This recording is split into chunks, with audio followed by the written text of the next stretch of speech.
oh, grabe lakas. Ayan. So, yung mga kung wala namang importanteng yung lakad or yung mga walang pasok, so mag-ingat-ingat na lang din. At ito ay malakas na ulan, lalo na sa mga may mga service na nagmumotor at mga sasakyang maliliit.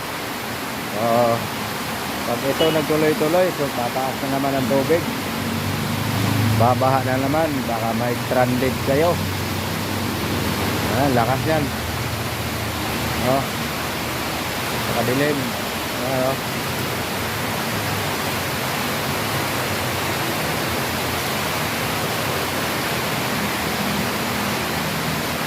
Lakas-lakas yung ulan na yan.